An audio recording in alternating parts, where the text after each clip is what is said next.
Hi, and welcome to the Christian Indie Writers Podcast, where we inform, encourage, and support Christian indie authors on their journey toward publication.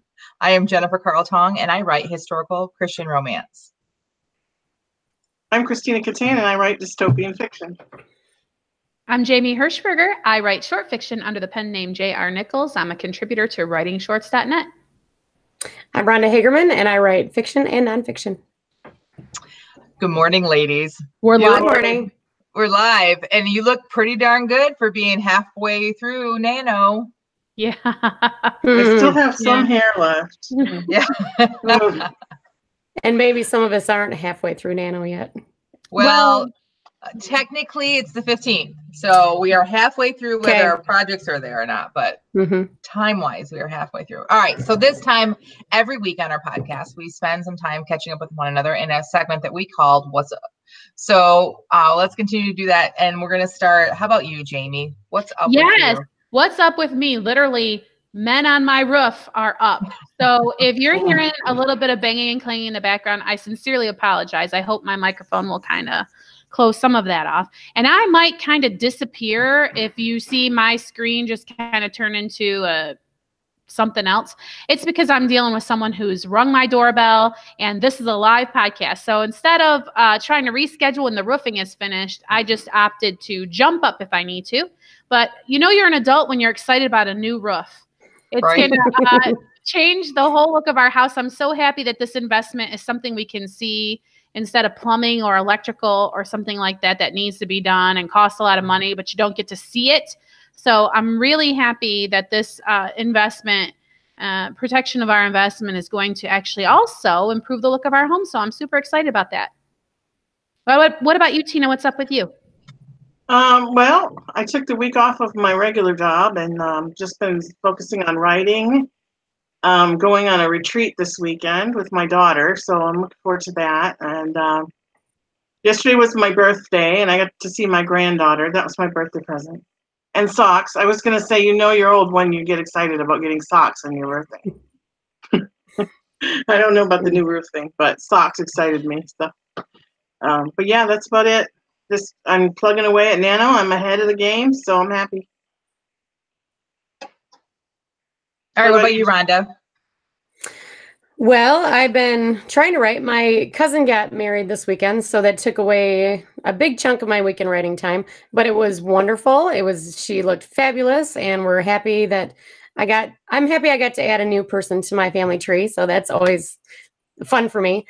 Something exciting for me yesterday was I went to the large archive in my area, and they donated a very large, I'll just call it a donation of things that is going to help our genealogy section, and very expensive. We could not have paid for it in our budget for the museum.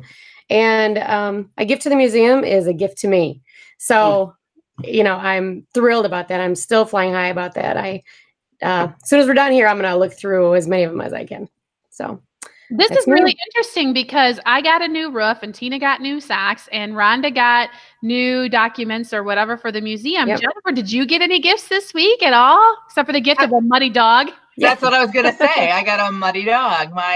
One of my pups decided to dig in the yard and really, really ruin himself. So that was my day yesterday. He did so bad, he was all matted, and I just had to, So this week, I've had a really good week. I got really behind this weekend with my Nano project because of just kid stuff. We had a quiz meet 2 hours away, and it was an all-day meet. So my daughters are in Bible quizzing. So that took some time out, but I've been slowly but surely catching up. On top of that, we've had revival at my church, and can I just say how sad I am that the revival is over? It was so good for my spirit. The speaker, Reverend David Hutsko from Pismo Beach, California, was here, and just a great speaker. And I feel like he had some sort of hidden camera in my life, so that whatever he was going to speak about was going to hit me right in the But not only that, the cool thing was, I was talking to Jamie about this, I think the rest of you too, but is that while I was sitting there taking notes, because I'm a note taker, as I'm taking notes, I'm also writing notes over here about my characters. Like Grant really needs to discover the scripture. And then Jace needs to really, this will be something that Chase is going to experience it, because he was really hitting home to things that we experience as Christians, like personally, things that we struggle with in our lives. And I thought, that's what my characters need. You know, I'm always looking for, of course, I want a good romance, and I like the kissing scenes, and I really love that about my books, but I really also want there to be a message that points to Christ. And I want these characters to be real. And when someone reads these books, to find part of themselves, whether it be like the successes in the romance or it be the struggle. And so I'm really excited about some revelations that God gave me this week from that. So it was so funny when you were talking about that. I kind of was like, I know this wasn't what you were doing, but have you ever been sitting through a sermon and you're like, well, so-and-so really needs to hear this, because it's like they are, you know, prone to whatever sin or whatever. And then really you kind of ignore the message because you're thinking how the other person needs to hear it. And I knew that wasn't what you were doing, but it just, and also it struck me how funny that we could just create these people that are so real to us that we would be sitting in church thinking how too bad they can't be here to hear this. Yes. Yeah. It's really neat that a writer can do that. There was a few times though that like I know that I got things out of the sermon that I thought, oh, I'm gonna really destroy my character by putting this in their life. So like that maybe, but you're right. Like Grant is already this person. Like this Grant is the main character, the main guy in my Nano project, and he really needs to read the scripture that was on Monday night. So like that part was exciting for me. But you are kind of right about the whole not paying attention to you, and like, you know, on Sunday, the very first sermon, I really felt inspired for one of my older stories that I'm still finishing up with the scripture that he was using. And then the minister said something, and I literally felt God tap me on the shoulder and say, this one's for you, honey. Pay attention. I was like, okay. So the notes kind of changed a bit. So there is that element too. You know, that temptation to decide who the message is for gets even worse when you're the pastor's wife. Because everybody in the church that thinks that you guys need to know everybody's secrets. Oh. So like if they find out somebody's secrets, like they're like running to you all the time, and you try to shut that down as much as possible, as kindly as you can. But like you'll be like, oh man, so and so should have been here today. Right. Like, you know. Yeah, I think if you've never been part of a pastoral family, like you don't fully understand like how that does affect you. I mean, my grandfather was a pastor, and my husband was in his church. That's how we originally met.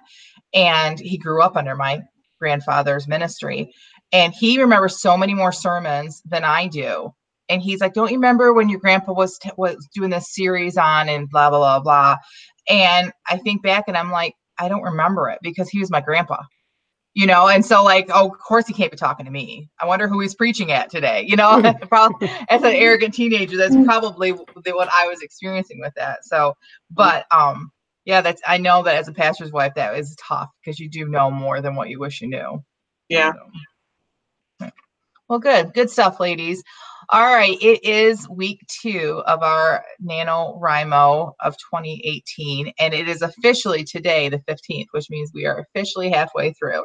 And if you are on target with your Nano project, that means that you are at about 25,000 words. So I'm putting you all on the spot. Who wants to share what the word count is? Jamie, you have to go last. I'll just tell you right now, I'm about 4,000 behind. But I think that I can catch that up this week. I don't think, especially if we end up going up north, it's not going to be a problem at all. Awesome. What about you, Tina? I have 26,480. That's great. You were right on target. You're actually a little ahead too, because you haven't written yet today, right? Nope. That's all your numbers from yesterday. I'm a little bit, I'm just a tad bit behind, not including now 25,000 would include your numbers for today, anyone that's tuning in. I am at 22,178. When I would add my 1667 to that would still put me a couple thousand behind. No, probably less than that. Probably another 1667 behind.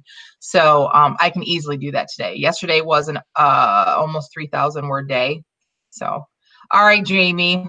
Let's all hear it. How far are you along in your project? The guy got out of saw, so I kind of have been muting myself. So if I'm kind of chopping in and out, I am with the sprint that we just did before we went live, I'm at 44,925. Say that again. You cut out. 44,925. Yeah, I thought I misheard that. I have never been ahead to this degree in National Novel Writing Month, and also never have I felt that when I'm usually struggling to get 50,000. I write short, and I don't write short intentionally. I don't think to myself, I'm going to write a novelette or I'm going to write a short story.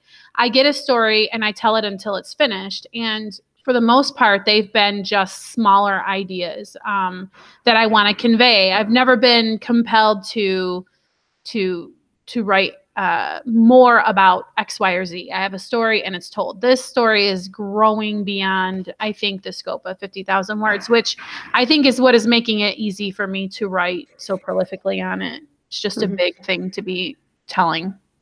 So that was going to be my next question for you, Jamie, was what do you think is different about this one? Now, you said that it's because the story is bigger, but are there, I mean, for anyone else that's tuning in that is looking for like inspiration, help on how to make it to the end, like, is there anything you're doing differently this time, or is it just the story that's really getting you through?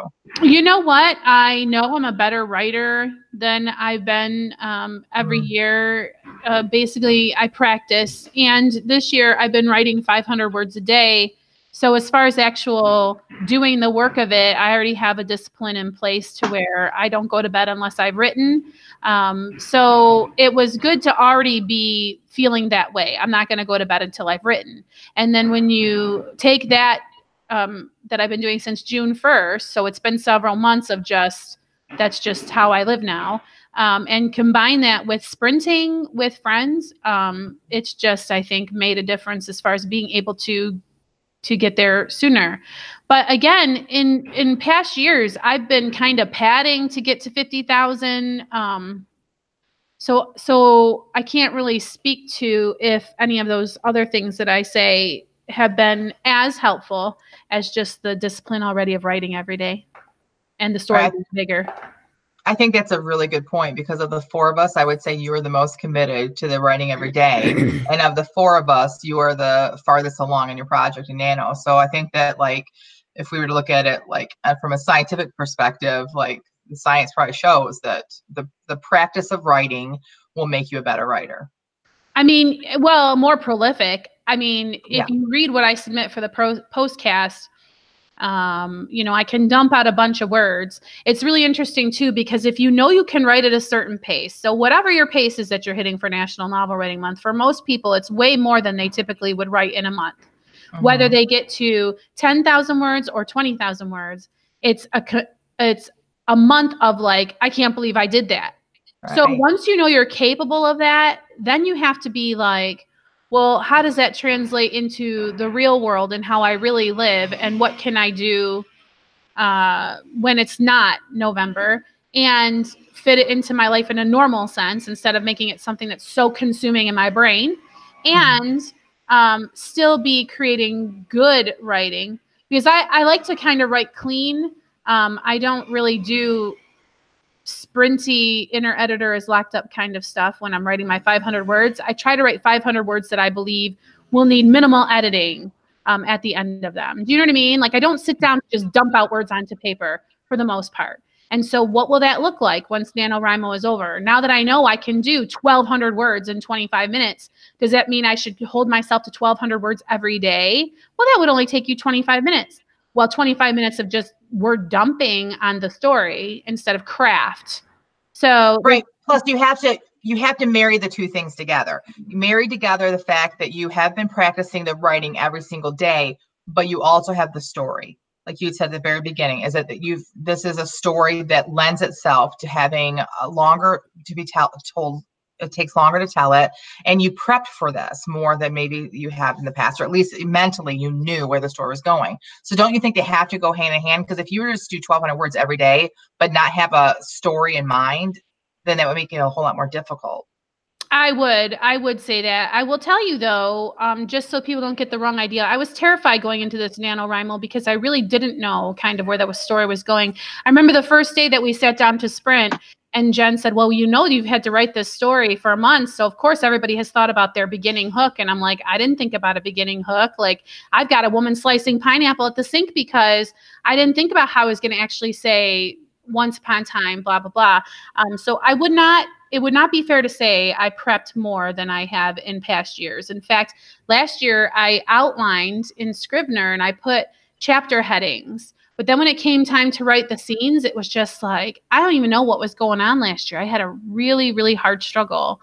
So, so to your main point though, yes, you have to have something to write about. It's fine to sit down and say, I'm going to write 500 words every day then that's kind of something that can paralyze you too. Mm-hmm. So sorry, I'm kind of rambling. I wonder how much of it has to do with the Florida sunshine too. And last year we were here in Michigan where it's awfully gray in November a lot of times. Yeah. Awfully gray today for sure. Lots of vitamin D. So but yeah, you have to have something to write about. Jen, I love your idea of maybe spending a month planning to write something and then spending the next month actually writing. Oh, there's my doorbell. So talk amongst yourselves. Okay.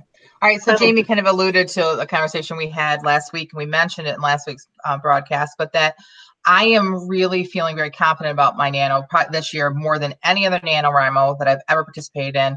But I also spent, I think, a great deal more time preparing and having a really solid outline, which I'm not just doing this for show. This is always there while I'm writing, or I take it and I flip it right here where where it's staring at me.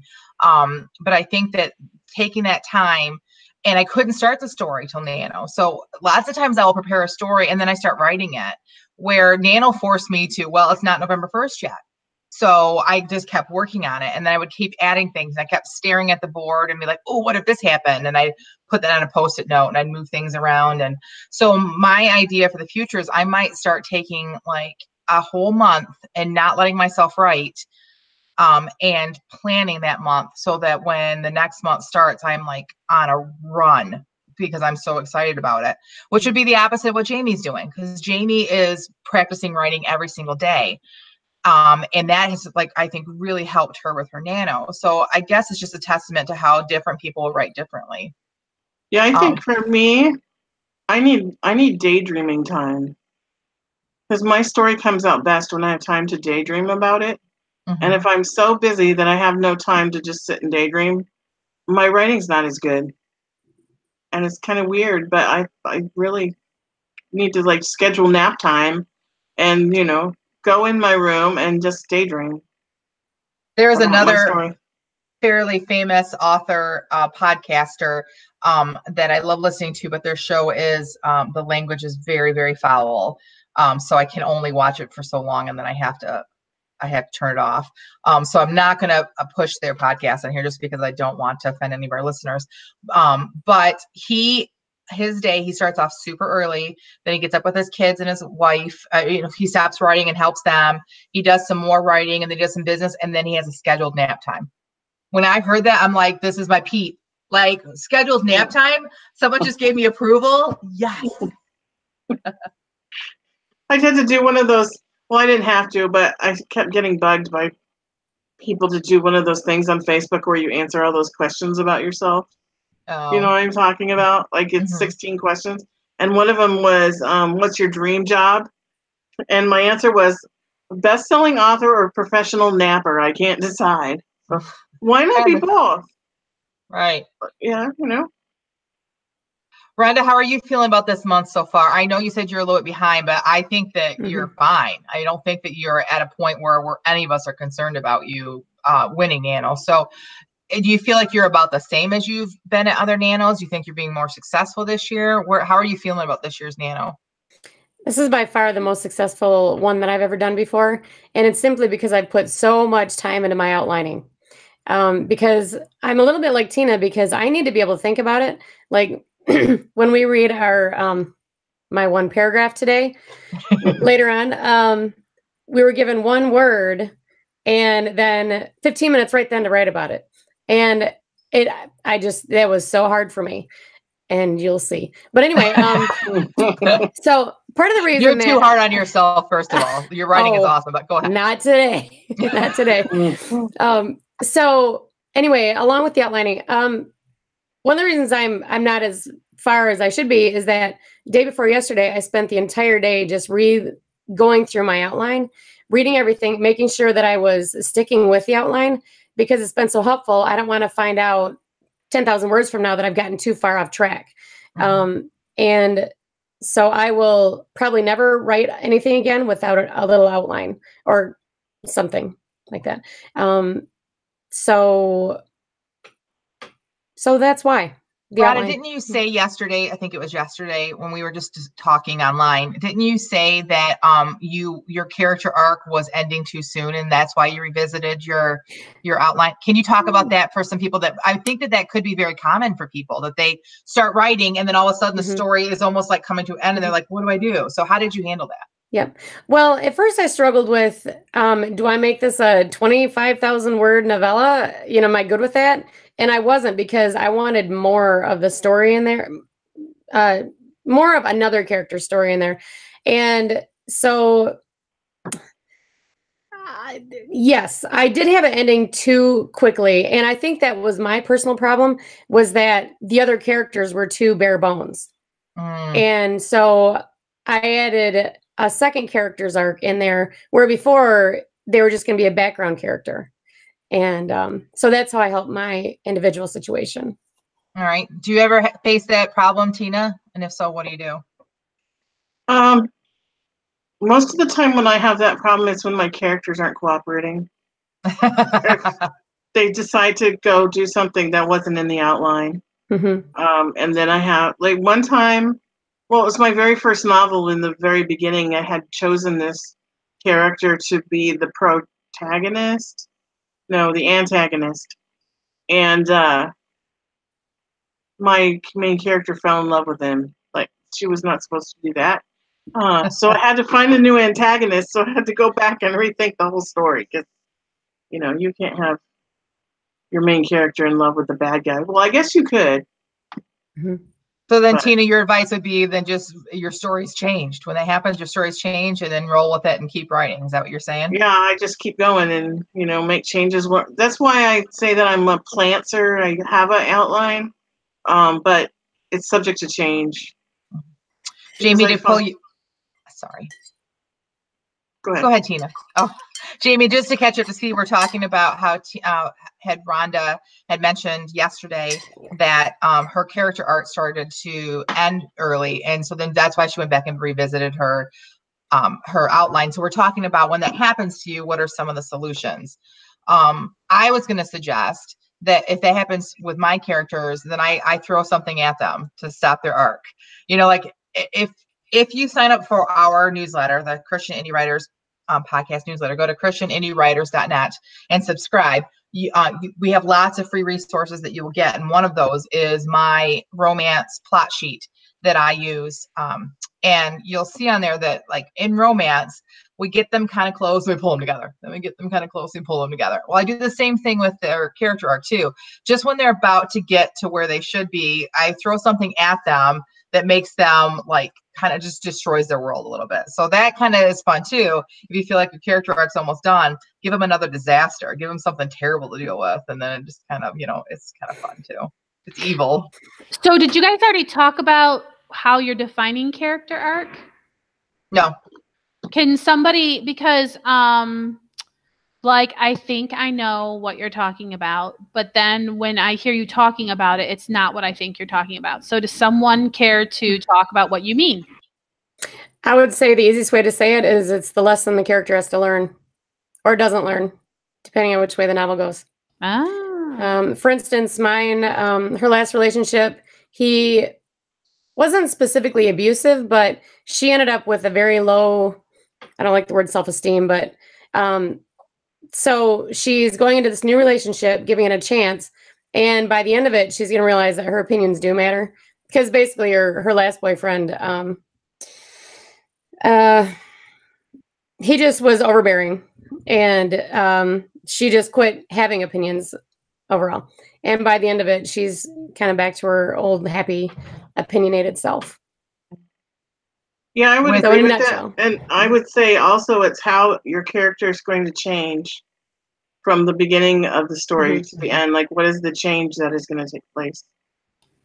Well, it seems to me then there might be a couple of different ways to approach that. And what I'm reminded of is a frying pan versus a slow cooker or even a pressure cooker. So if something happens to your character that is like a wham bang, that would immediately change the character, then I think that that might shorten a character arc as opposed to sort of like a slow cooker, gradual kind of a change, right? Like, so a blossoming flower versus like a strike of lightning. So, I mean, I guess, you know, what kind of a change are we talking about? Because some personality changes would take just longer to happen, wouldn't they? Right. Yes.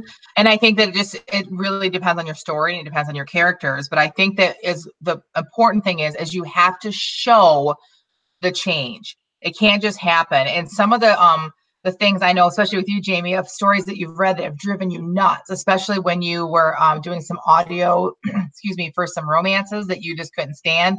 The issue was with those romances is that all of a sudden, oh, they're in love.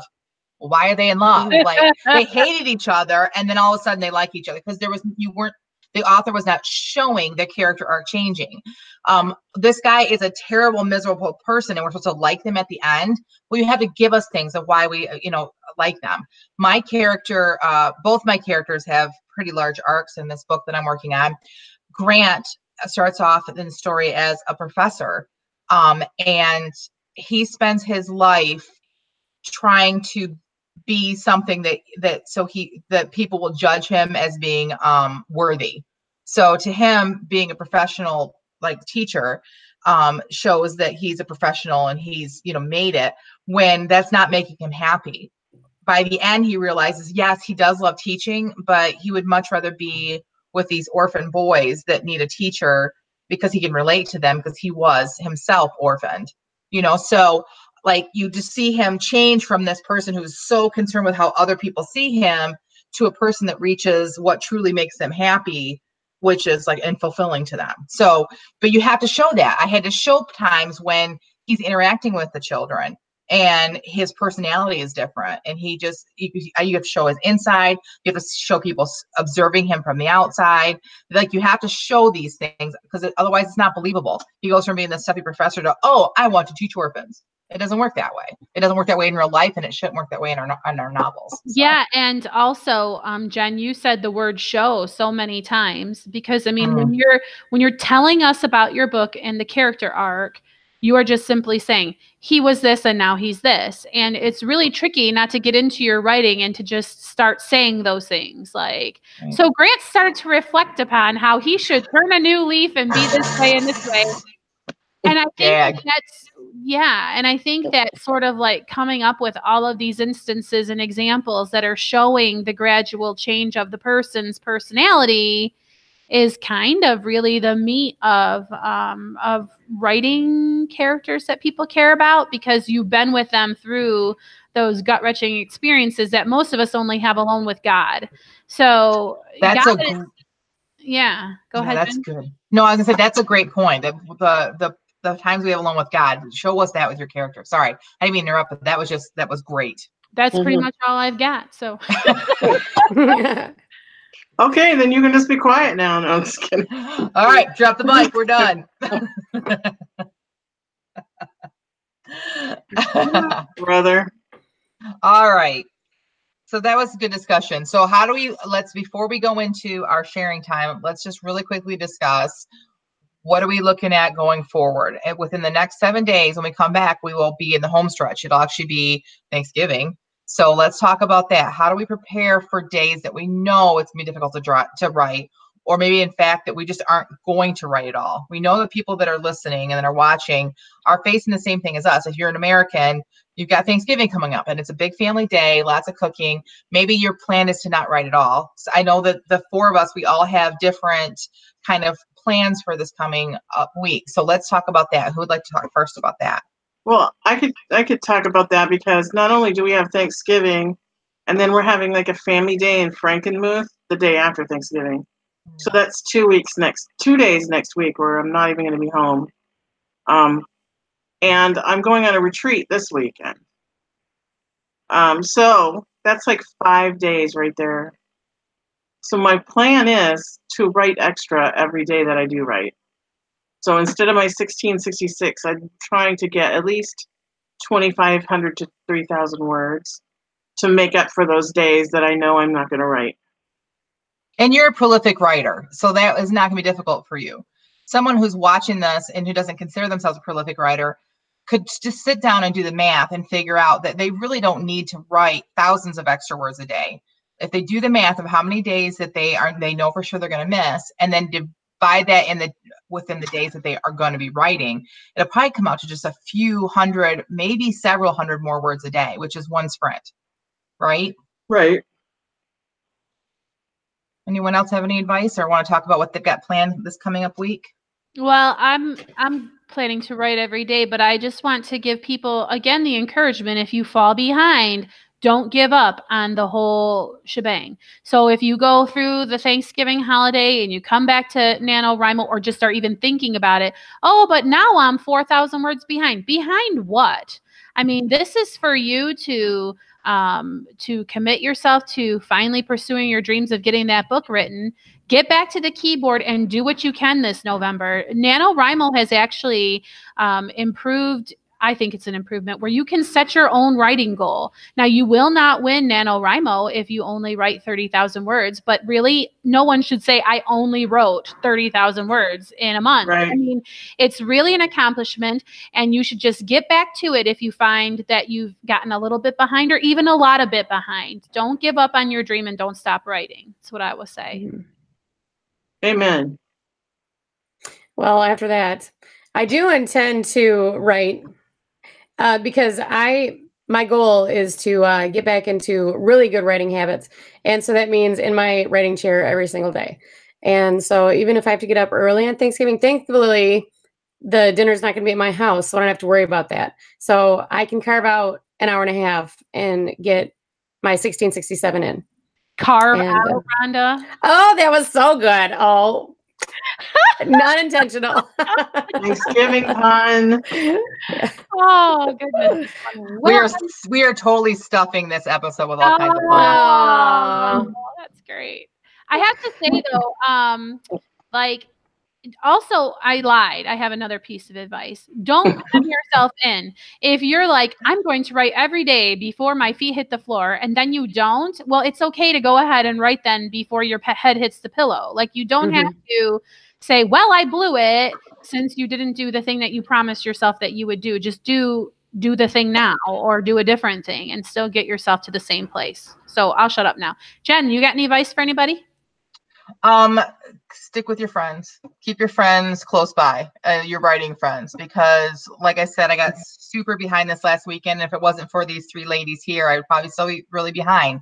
But we've been really good accountability partners, and we have been using Hangouts to sprint with each other and to chat too. Like, let's be honest, there's a lot of chatting going on, and I have been the brunt of many jokes and many impersonations.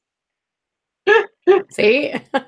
And but all seriousness, like, I agree with everything these ladies have said. Don't give up. No matter, even if you only get 4,000 words this month, that's 4,000 more than you had last month. And then you just need to be proud of yourself and find somebody to keep you accountable and sprint your little heart out. That's my advice. All right, ladies, are we ready to move into our sharing? No. I know Rhonda is super excited about this. Well, it'll be quick. Do you want to go? Do you want to go first, Rhonda? Yeah. I know you complained about in the past when you had to go last. So. Oh, I don't care. Yeah, I'll go. That's fine. Okay. All right. Well, let me just really quick to tell everybody what we do. So every week on the podcast, before we start, the four of us will sit down and we do a quick writing activity, and then we share it in the podcast with each other. This is a time for us to not critique each other because we haven't had time to edit this. It is completely raw. This is a time for us to share our writing, to encourage each other, and to also give some good suggestions and just some all-around love. And so this week, our writing prompt was to use one word, that we all had to use the same word, but had to be written within the world of our nano project. And that word today was the word toe. Not toe like towing something behind you, but like your little pinky toe or your big toe. I guess it wouldn't matter. I didn't spell it. So I guess if you use the other kind of toe, more power to you. Isn't that a homonym? Homonyms are allowed. Yeah. A homonym. Do, do, do, do, do. Yes. A homonym. Do, do, do, do. Okay. Well, if All we're right. gonna sing, I think it would be appropriate to sing "Living on a Prayer" by Bon Jovi, because we're halfway there. Go ahead, Tina. So if ahead, I Tina. sing, nobody will ever watch the podcast again. Okay, I just Just have to tell you this really funny thing. My kids and I are trying out for plays lately in their homeschool communities. And so they have to do these auditions. And so one of them, like, you have to sing. So we were talking about like what songs they should try to sing. And it's kind of funny because we have one boy and two girls. So trying to think of like boy songs is a little trickier of a thing for me because I'm a girl and I grew up with sisters. Okay. So I just started laughing. I was laughing so hard I could barely get it out. But I said, what if somebody got up there and for their audition, they said, for my audition piece, I'm going to sing Careless Whisper by George Michael. Can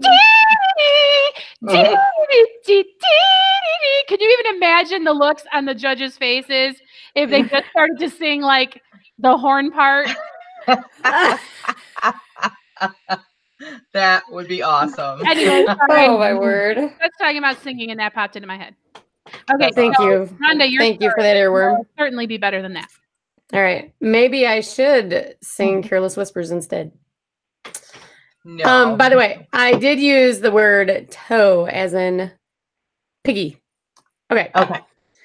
Ready? I don't want to toe the lines, he said. I want to do this in the right spirit. Mrs. Liscombe might very well be everything you say. Nettie's vigorous nod was distracting and made Betty grin. But this project is very important to me and I want to do it right. As he walked around the corner and chin in hands began dreaming of the possibilities. Mrs. Liscombe's donation meant shelves already stocked with books, files full of historical documents, and last but not least, money in the bank from the beginning. A scowl clouded her face when she remembered the one thing Mrs. Liscombe insisted upon. You shouldn't consider it towing the line. No one has asked you to do anything unethical, Z. Betty glanced at Nettie. But if it's basically Mrs. Liscombe giving you all these things to get the museum open, what would be wrong with her request? But what about the other donors? Well, are they going to donate the same way she does? Oh, it's too much all at once, Z sighed, but couldn't wipe the smile off her face. That's it. The end. Oh, I love the storm scowl stuff. Mm-hmm. It's short, but it's very good, Rhonda. Like it feels like craft. It doesn't feel like brain dump. So I don't think that you have anything to be ashamed of there. That's very good.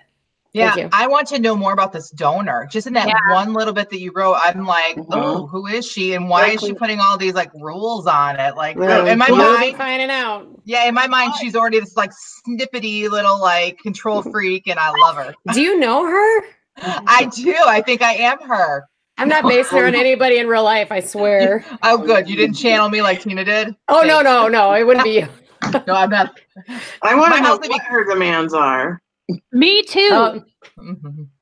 You'll have to wait. I know, and I love the whole idea of like towing the line, and there's maybe something a little unethical going on, but not really sure.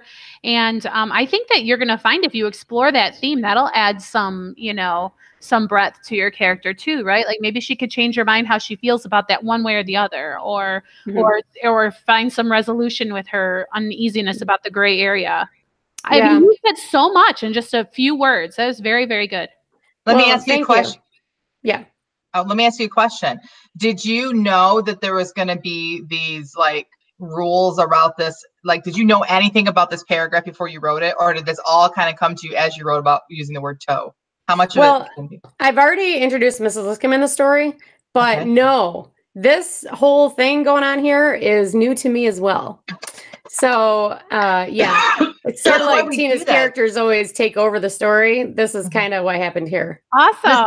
This is why these activities are so good. We enjoy doing it, let's be honest, and it's fun, but we do this because it makes a difference in your writing. So if you're watching this, sit down and spend 15 minutes writing the word toe into what your project is working, and just see what happens. It may be garbage, you might throw it away, but then you might get gold like Rhonda just did. Yes, awesome. a great plot point there. Very Thank you guys.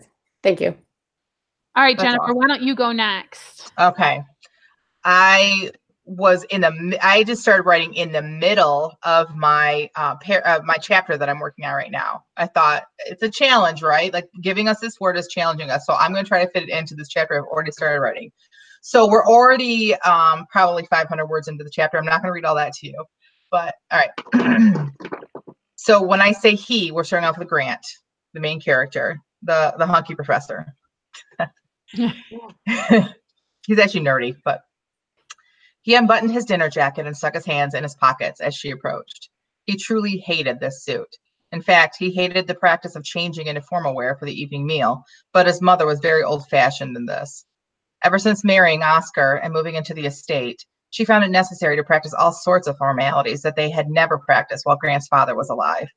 He missed the casual evening meal they used to enjoy with his father, and Sarah, as she approached in her casual afternoon dress, made him even more nostalgic for those days. She stopped in front of the fireplace and held out her hands to its warmth. The room was not chilly. He appreciated her attempt at disguising her real reason for crossing the room. All eyes were on them anyway, despite the other family members trying to appear as uninterested as possible. Was there something that you needed, Miss Albright? He whispered. She didn't look at him. He watched as she extended the toe of her shoe toward the flames, as if in need of warmth. She had small feet, he noted. Maybe her toes were in fact chilled. I know you thought I was about to expose you this evening. I just wanted to tell you that I will never do that. I appreciate that. It's the least I can do. She dropped her hands, and he feared she was going to return to the ladies. If I may, he said. Sarah lifted her eyes to his. Yes, Mr. Foley? She wasn't standing scandalously close, to be sure, but Grant felt as if it was dangerously too close for his own comfort. He pulled his hands out of his pockets and crossed his arms as if somehow that would create a barrier between him and the girl, though he wasn't certain why he felt it necessary. I just want to say thank you for what you said. She frowned slightly, indicating that he would have to be more specific. About me, about my teaching abilities. That was very kind. Her features softened. It was more driven by truth than kindness. You are a gifted instructor. I've thought that from the first class I sat in at Bible college. But I must say, when you're with your brothers, is when your teaching is at its finest. That's just fun. It really isn't difficult to teach young boys. Not for you, of course, but don't minimize your talents. That's why I spoke up. I think you will be good for the boys at the orphanage. And she sighed, I believe they will be good for you.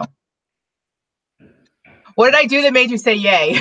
I thought you were pausing too. I thought you were done. Yeah, and then your line of like, well, that will be fun, or the like. So I thought it was like at the end. Oh, sorry. It's very, very, very good. Yeah.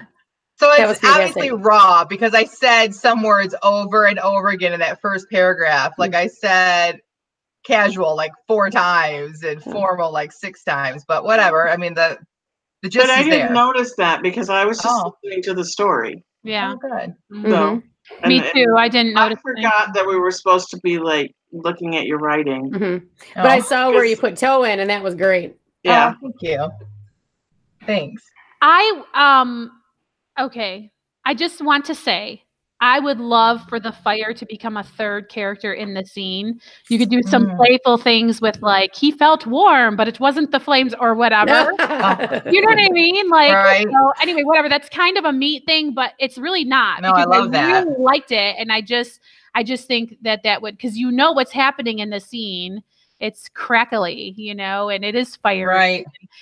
So anyway, that's really good, actually. What I'm saying is that you did a good job because it put me kind of like there, like I could kind of feel what was going on. And interesting too, how the book has developed since the first few things that we got to read. Well, because I'm writing so much because it's nano. So you guys you're losing out on big chunks of the story. And all of a sudden I'm getting close to, you can tell, we're getting close to what I call disasters, or the parts where like you pull them apart because they're starting to get closer, right? Yeah. But not yet.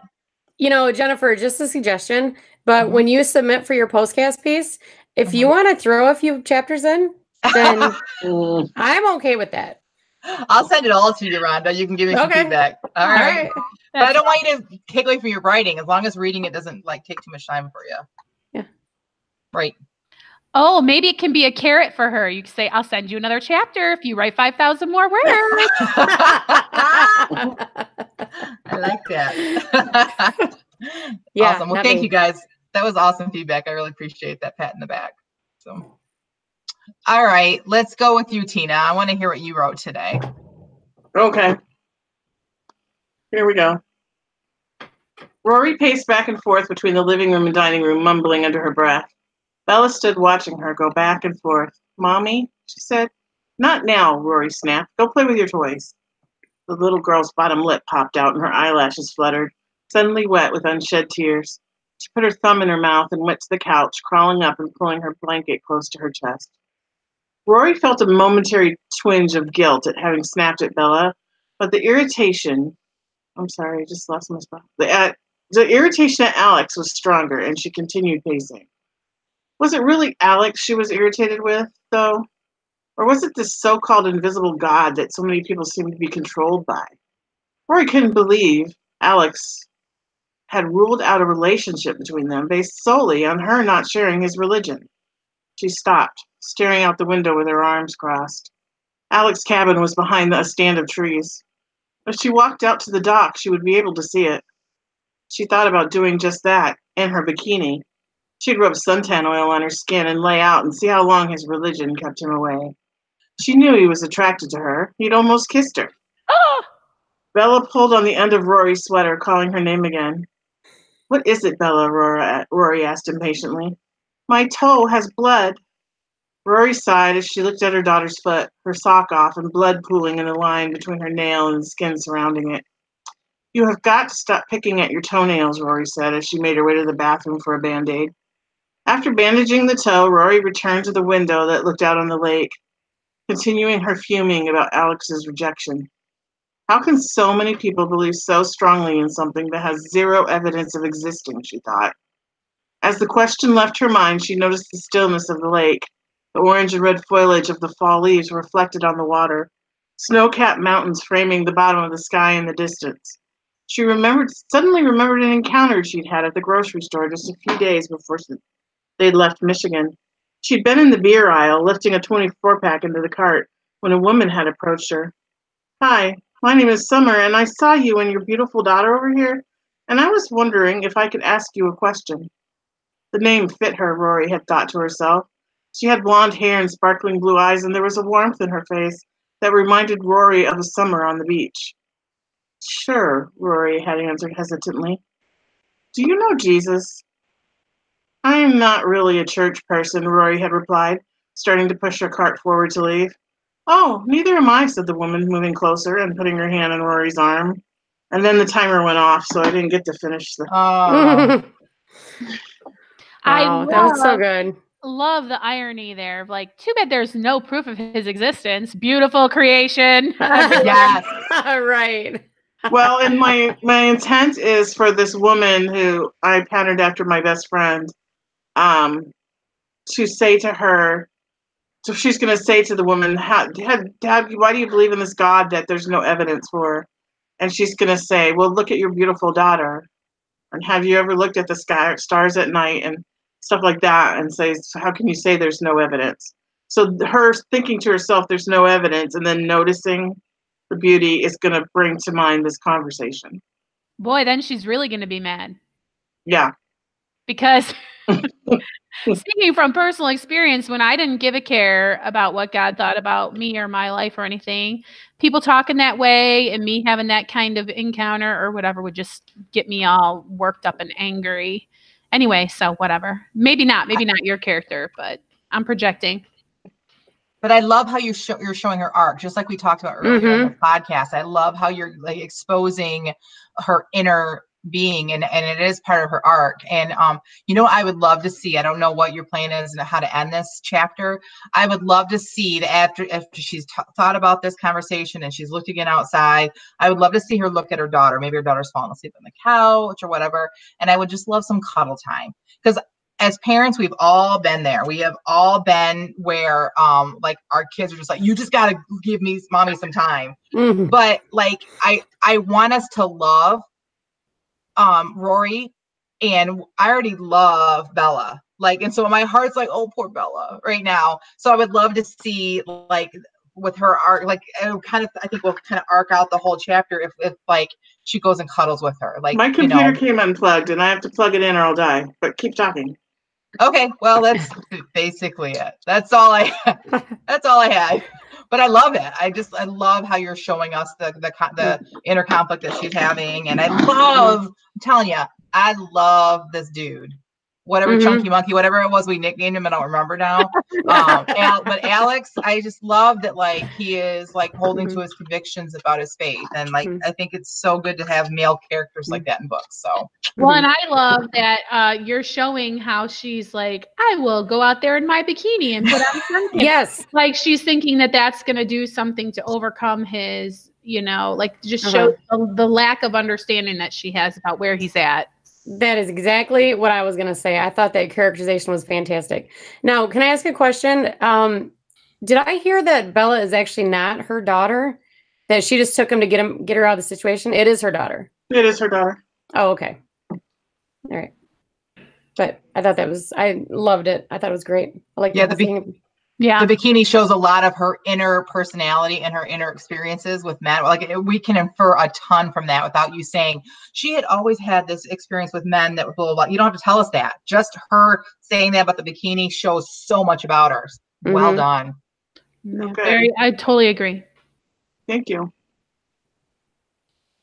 All right, Jamie, you're last. Okay, so why did I let you go last? Can I just say that? What was I thinking? Yeah. Because you always go last when you get to choose. I don't know. I think Jamie was sending out subliminal messages or something. I think so. Well, let me just apologize in advance for all the noise while I read this. While you're talking, we can't hear it. Oh, that's great. Okay. Yeah. Miss Brianna, come quick. It was Jeremy pressing his small face and hands to the kitchen window. What is it? What's happened? It's Elijah. The boy's head turned as though looking back to the place from which he'd come. Oh, please hurry. Brianna turned the burner off on the stove, her mind a flurry of emotion. Jeremy was not a child prone to panicked outbursts, so it was very likely that something was terribly wrong with his little brother. At the same time, she cursed the fact that it would surely take another lifetime to bring such a vast amount of water to boil again. She flew out the kitchen door and chased after the boy, who was running in the direction of the chicken coop. Brianna could see that the community of women and children had gathered around the small boy. She quickened her pace.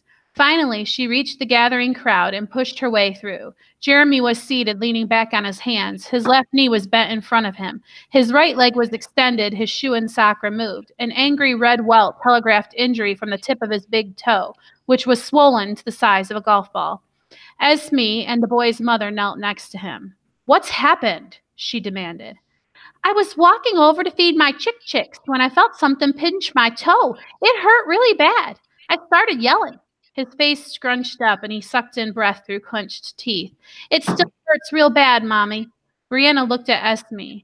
What do you think? Esme shook her head. We turned the shoe over, found nothing. We think brown recluse? We hope brown recluse. I'm pretty sure Rebecca has dealt with brown recluse before. Black widow would be another thing entirely.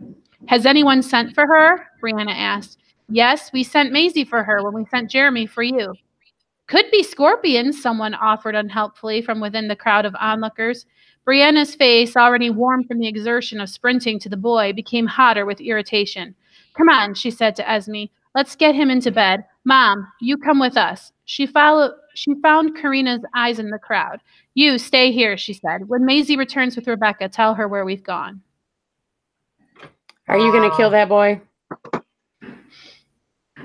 You know what? That's a really good question. Depends. How much do you like him? I like him. No. So you hate him. If you like him, she's gonna kill him. Is he even a character? I mean, give me a break. Who is this kid? Yeah, he is. He is a character. He's no. Yeah, and he. No, don't care about him. Leave him alone.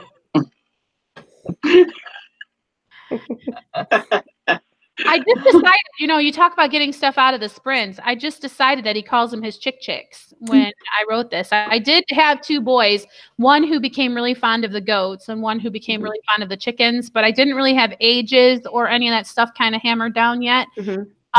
And so that I like that little nugget that came out of this exercise.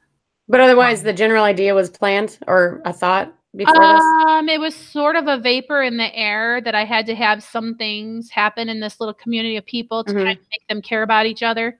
So, you know, something like this happening to them can help them all to kind of solidify. It's really telling that she's hoping for a brown recluse bite.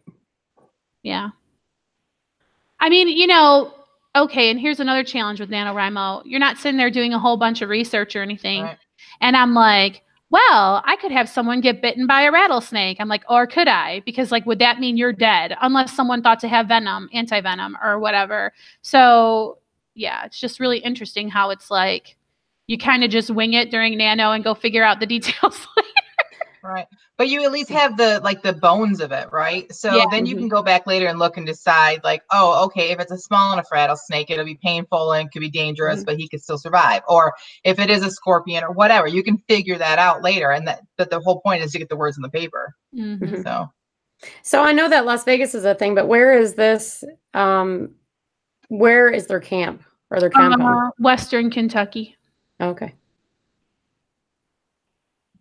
Right. I love it. Yeah. All right, that was awesome. I really loved it. Anything else for Jamie? I thought it was great. I just always love her characters. They're always so already rich, invested. and they always have. Each character has some little quirk or something that just makes you love them. Well, thank you. Yep. I do already love something in there. I'm not going to tell you what though. So I don't kill it. That's awesome. Thank you, ladies. That was a lot of fun to listen to. I appreciate it. Yeah, you guys, it's really neat to read what you guys come up with in just 15 minutes. It's so amazing to me. Well, I think that about wraps it up for us for this week's episode. Make sure you come on over to our Patreon page and watch the postcast, where we have exclusive content and improperly pronounced words. Yeah. Exclusive contact with us. Exclusive content, including this month, we are sharing some writing from our nano projects that we are right in the middle of writing. So you're going to get some on the minute, raw writing from us, but it's some good stuff. Trust me. I read these ladies' pieces and I cannot wait for the postcast. I've been dying. I read them, unfortunately, way too early. I need to start reading them right before because I just want to talk about it. Right. Last night we were all sprinting together and I had not read them yet. And Jamie was like, just kept trying to like, and her like trying to bust out of her skin. And I waited till we were all done. And I was laying in bed last night reading them. And then I couldn't go to sleep because they were that good. And I was just like, So, all right. Thank you so much for joining us. We will see you over at the postcast. Go to patreon.com and search Christian Indie Writers Podcast and you will find us. So this concludes the Christian Indie Writers Podcast. Join us next week when we are going to be talking some more about nano. It'll be week 3. It'll be, I believe it's just Jamie and I because it's Thanksgiving. So take a little break from stuffing that turkey and come on over and listen to a couple turkeys talk about nano. What so until Rhonda's pun, carve out some time. Carve out some time.